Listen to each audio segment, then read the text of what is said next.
What's up everybody, Ryan Suchit here and welcome back to the channel. In today's video, I want to talk about Google's recent announcement about changes coming to conversions.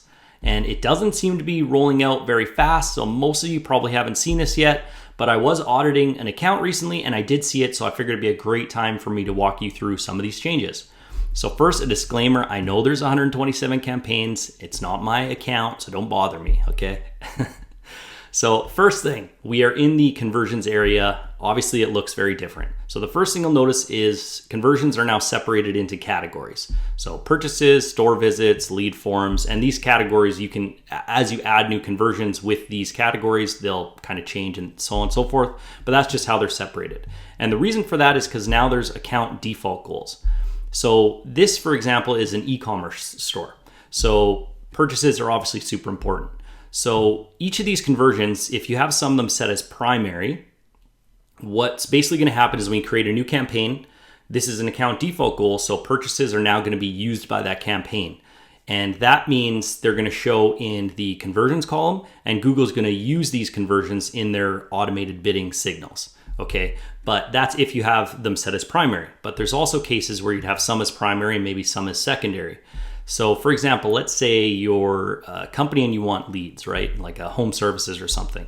And request a quote form is obviously super important, but let's say you also had a newsletter form. So both are, in the lead form category perhaps. And so you'd want the request a quote as primary, and then you'd want the newsletter as secondary, which basically means it will not use it in the conversions column or for bidding, right? So that's basically what that is. And I'll show you how that works. So you'd go new conversion action.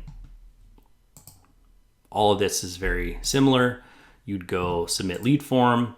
And then here is the primary secondary. So I'd want this one as secondary, right? And then we'd say newsletter form. And then you'd fill this stuff out however you'd want to. Create and continue.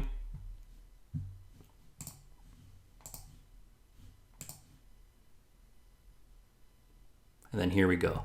Now we have submit lead forms as account default goal if we were lead gen, if you want these automatically applied. And then we have the newsletter form as secondary. So that's how you do that. The next thing you will see is custom goals. I don't see many people using this, but you'd go add custom goal, and then basically you can group your important conversions together and then tell Google to use these in their conversion column and their bidding signals. But most of that we can accomplish up here. So as of right now, I don't see that being used very much. The next thing I wanted to show you is there is a different view. You can go view all conversion actions. And then this is where you can remove conversions, stuff like that. It looks a little more similar to the old way. So I did want to show you that, but I'm going to go back to the summary.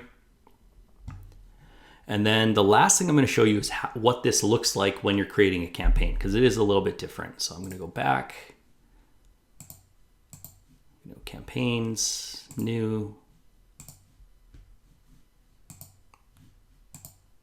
Okay, so here, now you can see all the account default ones because like I said, now they're going to be automatically applied.